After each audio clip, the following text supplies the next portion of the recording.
No, para ver esta elección que se está desarrollando en Estados Unidos. Estamos con Andrea Oelsner. Muchísimas gracias, Andrea, por estar aquí. Muchísimas gracias, Luciana, por la invitación. Andrea es una súper especialista, respetadísima en relaciones internacionales. Es doctora, precisamente en esa área, por la London School of Economics, politóloga por la Universidad de Buenos Aires y es la directora de las carreras de Relaciones Internacionales y de Ciencia Política de la Universidad de San Andrés. Gracias, Andrea. Gracias a vos. Andrea, bueno, gran tensión en Estados Unidos y la voluntad de la clase política, sobre todo del Partido Demócrata, pero también de muchos republicanos, de construir otro intangible. Hablábamos de intangibles, los intangibles necesarios en Argentina es paciencia. Hay que tener paciencia para saber el resultado de esta elección, que terminó siendo muy reñida, ¿no? Todavía no terminó. Todavía no terminó, ¿no? Pero que en el transcurrir de los días demuestra que no es fácil consagrar a un ganador. Esto habla de que el legado de Trump no se termina y en realidad hay una continuidad mucho más profunda y estructural en Estados Unidos. Yo creo que sí. Creo que incluso hablar del legado de Trump, creo que Trump es un síntoma de lo que venía pasando desde hace bastante más tiempo. Trump nos muestra, ya en el 16 nos muestra una sociedad fracturada. Me parece que 4 años después nos muestra una sociedad mucho más fracturada. Con lo cual, el legado de Trump me parece que en cierta forma es un legado anterior, es un legado que viene con un aumento a nivel global de corrimientos hacia la derecha, hacia los nacionalismos, hacia discursos xenófobos. Acordate que cuando Trump ganó en el 16 fue el mismo año que en Gran Bretaña se votó Brexit. Claro. Poco después tenemos la elección de Bolsonaro en Brasil. Alrededor de la misma fecha, o en ese periodo, tenemos los cambios en Hungría y Orbán con su discurso también tan xenófobo y nacionalista, y Erdogan en Turquía, digamos. Sí. Nada, es la lista de nacionalistas que conocemos. India, un país que tiene una población enorme, también gira más hacia un discurso religioso y nacionalista, de poca tolerancia. Ahora, es interesante esta distinción que vos haces de un legado o una condición estructural que precede a Trump. Sí. Trump la interpreta de alguna manera y se consagra presidente y lo que hace es intensificar esa división, esa polarización en Estados Unidos. Ahora, entonces hay una responsabilidad de los demócratas en relación a deudas pendientes que había dejado su gestión en términos de desatender a los sectores del Estados Unidos profundo, por ejemplo. Sí, me costaría decir eso es culpa de los demócratas. Me parece que son procesos mucho más grandes que se están dando y que se fueron dando a nivel global con la globalización, con un montón de desarrollos y de cambios en el sistema internacional, en el comercio internacional, de las tecnologías, que de alguna manera efectivamente dejó a un número muy grande de gente de la sociedad sin que fuera la parte a la que aspiraba, a la parte a la que había sido, el lugar que había ocupado en la sociedad. Y eso desplazó a muchísima gente en Estados Unidos, en todas las sociedades, pero claramente en Estados Unidos hubo una adaptación quizá lenta a esa nueva configuración y cuando pasa eso, y lo vemos una y otra vez, las soluciones fáciles, los discursos de Make America Great Again y discursos fáciles permean, llegan. Ahora encuentran oídos. Vamos a seguir, porque el tema del fracaso de la gestión de la administración de la pandemia en Estados Unidos llama la atención que eso no tuviera tanto costo electoral para el presidente Donald Trump. Vamos a seguir con ese tema, pero también la pregunta es sobre la Argentina de la post-cuarentena. Este es el tema. Está Luciano Laspina, diputado nacional por PRO, también en el piso. Que el área metropolitana de Buenos Aires es el único lugar geográfico de la Argentina que desde el primer día hasta aquí se mantuvo en aislamiento social preventivo y obligatorio, ahora pase a una etapa de distanciamiento social preventivo y obligatorio.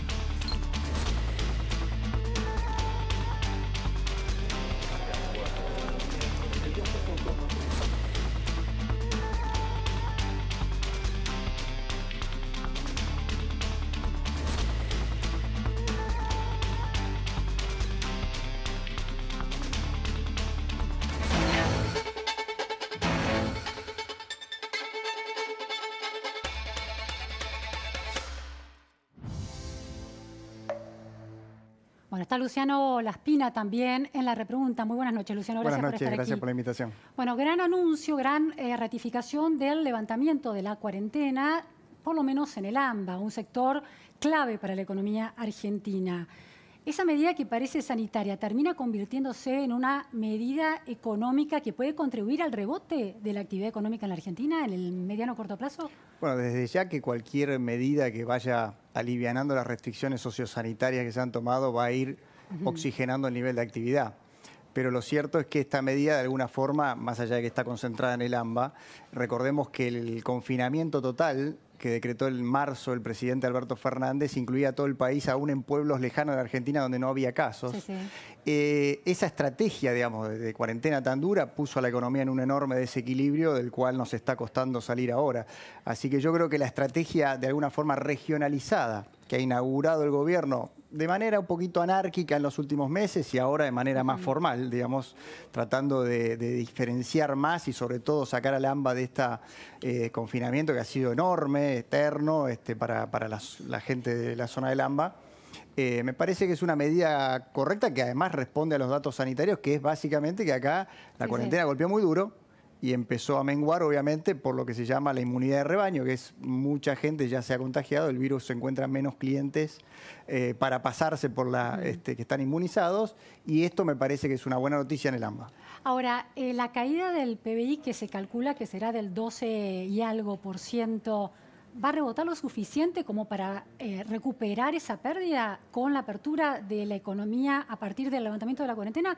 ¿O qué medidas se necesitan? ¿El presupuesto 2021 contempla inversiones o gastos del Estado que potencien esa recuperación? Bueno, va a depender muchísimo de lo que haga el gobierno en los próximos meses en materia económica. Hoy estamos en el medio de una tormenta en la cual ahora se ha tomado un respiro la economía con la baja del dólar informal o paralelo, que tiene que ver básicamente con una intervención muy fuerte que ha hecho el gobierno en el mercado de cambios. ¿Esa intervención es muy artificial? Es decir, ¿es una intervención muy mecánica? Es una intervención muy cara, porque básicamente consiste en vender dólares al mercado prácticamente al 16-17% de tasa en dólares, que es prácticamente impagable a largo plazo y se hiciera de manera masiva. Es una estrategia transitoria para transitar justamente la negociación con el Fondo Monetario en una situación relativamente de calma cambiaria, pero que de ninguna forma el Fondo Monetario va a permitir que dure durante mucho tiempo, porque implica en la práctica desprenderse de los bonos del FGS, que es el Fondo de los Jubilados, prácticamente a 33 centavos de lo que valen, y lo mismo el Banco Central, que es como esterilizar pesos al 17% en dólares.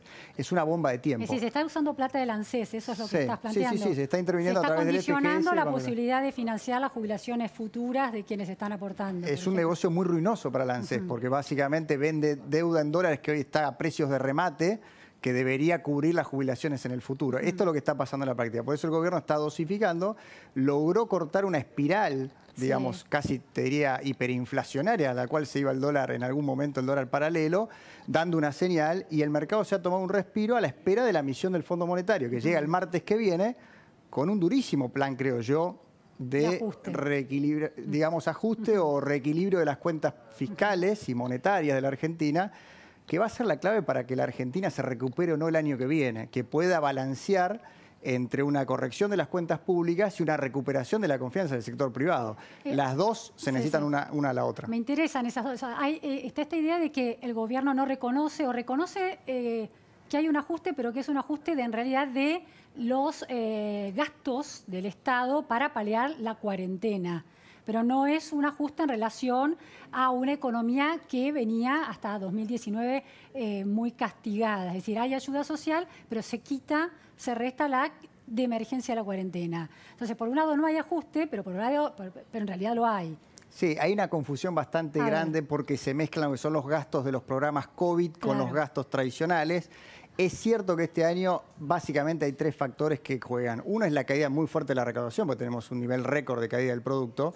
Luego un aumento muy grande de casi 4 puntos del producto de gastos COVID asociado al programa de IFE, el ATP para los subsidios a los salarios de las empresas. Muchos de esos el año que viene no van a estar. En teoría asume el gobierno, y ahí viene la discusión de la vacuna rusa, que la pandemia termina el 31 de diciembre, claro, porque no se van a extender el próximo año. Esta es una hipótesis muy fuerte. Sí, vacuna rusa y no va a haber segunda ola. No va a haber segunda ola, digamos. Son dos hipótesis muy duras. Pero claramente, y después hay una corrección del gasto no COVID que cargó sobre las espaldas de los jubilados. Esto es muy claro porque el gobierno congeló la fórmula previsional y ajustó, en términos reales, vienen corriendo de atrás las jubilaciones y es probable que el año que viene pase otro tanto. Pero no más se allá recuperan, las Sí. jubilaciones el año que viene no se van a recuperar. No, muy difícilmente. Se está por votar ahora la nueva fórmula de movilidad que seguramente va a plantear un escenario en el que las jubilaciones van a subir en la medida que crezca la recaudación y con un techo más cerca de la inflación. Digamos, ahora, ¿no? Luciano, el tema de las jubilaciones es un tema que atraviesa como desafío para las sociedades en Argentina, en América Latina, pero en el mundo entero, por el envejecimiento de la población, mayor prolongación de la edad, ¿no?, de vida, de la expectativa de vida. Aunque es antipático, ¿es necesario volver a pensar cómo se financian las jubilaciones de poblaciones que viven cada vez más? Bueno, lo primero que tiene que hacer Argentina es dejar de regalar jubilaciones a quien no hizo aportes. Porque sí, hoy existe lo que se llama la PUAM, que es una prestación universal para el adulto mayor, que es un porcentaje de la jubilación mínima para aquel, digamos, adulto mayor que no pudo hacer aportes, pero que el gobierno, sobre todo el gobierno kirchnerista, ha sorteado ese mecanismo y ha hecho moratorias previsionales enormes y que han desfinanciado de alguna forma el sistema. Es una discusión en todo el mundo. Por ejemplo, en Gran Bretaña se va ajustando la edad jubilatoria en función de cómo evoluciona la expectativa de vida, lo cual es bastante razonable. claro. Yo creo que eso se va a plantear. Lo que primero hay que hacer es empezar a cuidar el sistema previsional que tenemos, para no seguir, digamos, distorsionando los mecanismos de incentivo, porque hoy el que aporta recibe prácticamente lo mismo aquel que no aporta en toda su vida, y eso destruye los incentivos al aportar. Luciano, uno de los caballitos de batalla del presidente Fernández cuando era candidato decía que iba a cuidar a los jubilados, y hoy se decidió, el gobierno habilitó el cobro de del uso de cajero automático y el aumento de esas tarifas. Eso, ¿por qué el sistema financiero, los bancos, que son un enemigo por lo menos simbólico del kirchnerismo, reciben finalmente ese tipo de beneficio? Yo creo que son ¿Cuál es la lógica? No, son parte de las contradicciones propias de esta alianza de gobierno que es muy heterogénea, que tiene distintas alas, alguna más dialoguista con el sistema financiero, otra más combativa, se ve en todos los planos obviamente se ve en la carta de la vicepresidenta criticando la propia gestión. Y esto tiene que ver a veces en cómo se van decidiendo las cosas en función de quién está más cerca del foco de la decisión, y a veces rompiendo la lógica ideológica del kirchnerismo. Sí, sí. De hecho, como vos decías, los jubilados han cargado con buena parte del ajuste fiscal este año. La primera medida fiscal que toma el gobierno es suspender la fórmula de movilidad que le iba a recuperar 6 meses después la inflación del 2019. Entonces, creo que acá empiezan las contradicciones a las cuales nos tiene acostumbrado un poco el gobierno. Sergio Berni, digamos, la mano dura de la inseguridad, la ministra Federic hablando, digamos, de un garantismo más tradicional en la línea kirchnerista.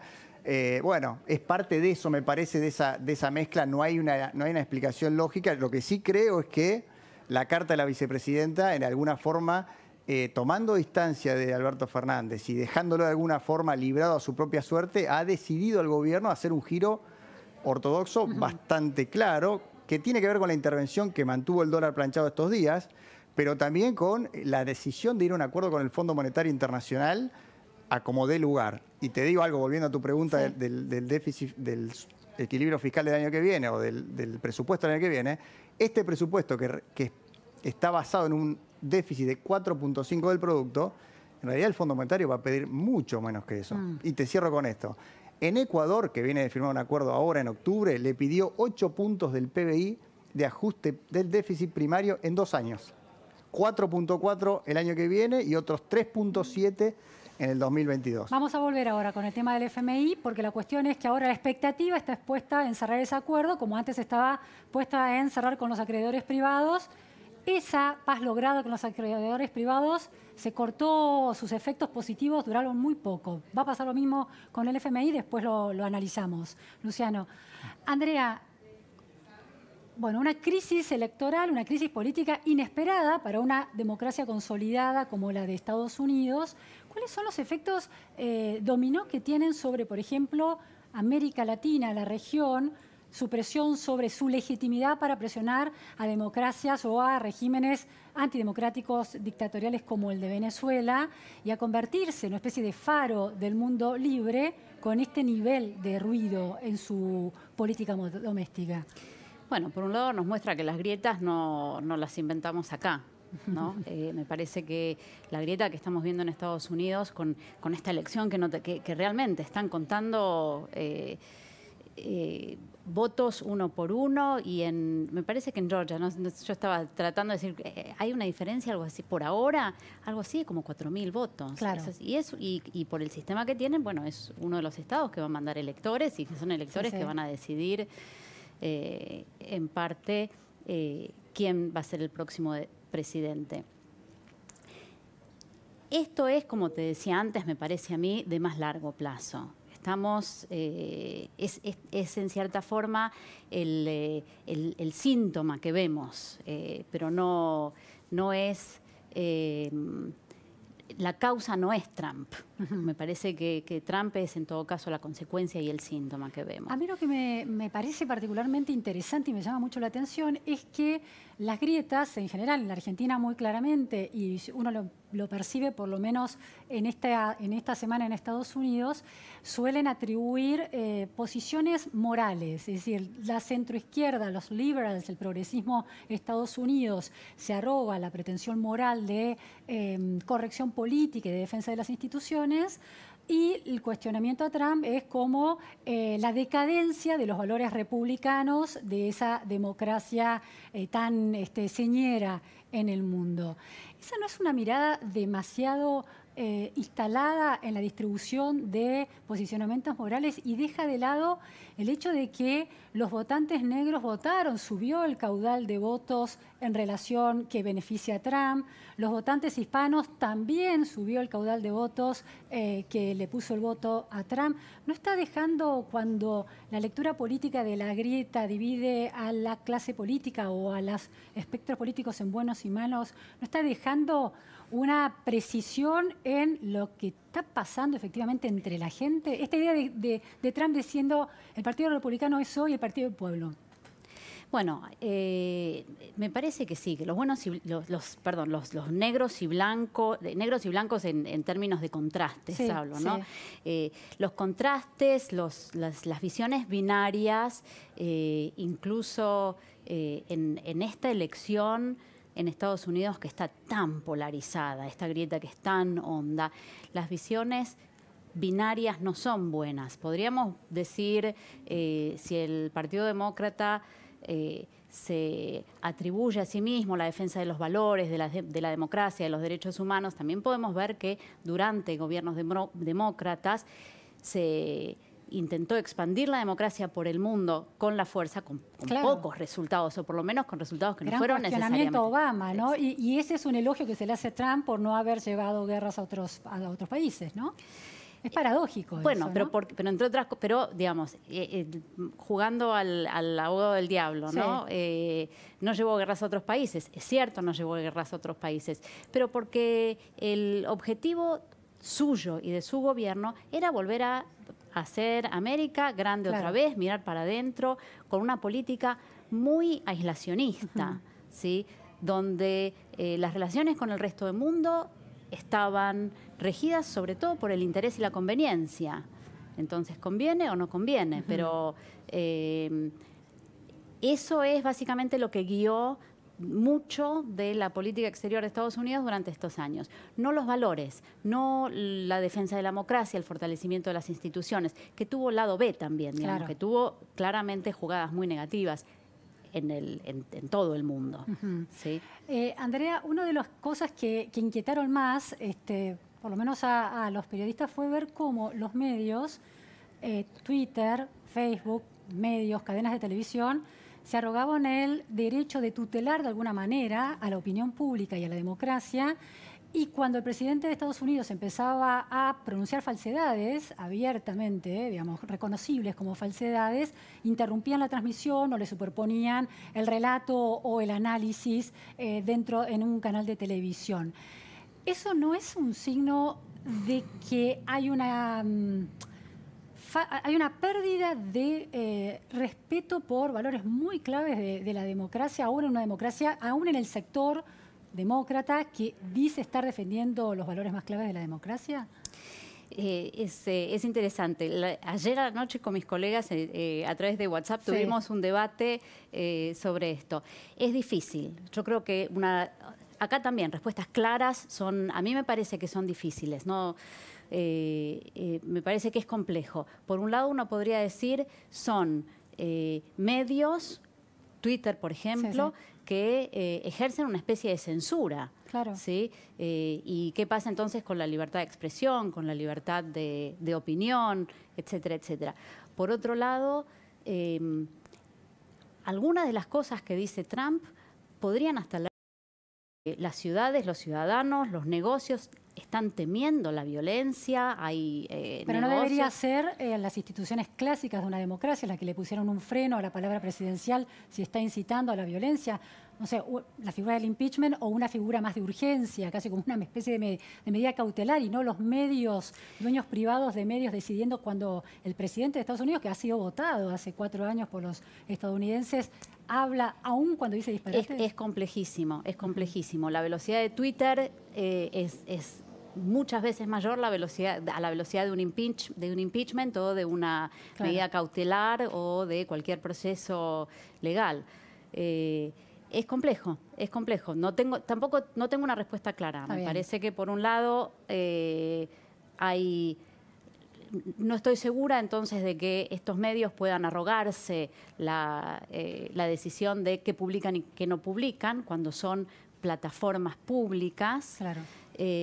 Pero por otro lado, como plataformas públicas me parece que también deben tener algún tipo de responsabilidad en no permitir eso, que de pronto haya líderes que de alguna manera puedan aumentar la violencia. Bueno, mucha polémica detrás de ese fenómeno que se está dando. Nos vamos a un corte en la repregunta Noticias a Fondo, pero no se vayan. La Argentina post-cuarentena, ¿estamos iniciando el camino hacia una salida más sustentable? Después del corte, y Estados Unidos, ¿cómo influye?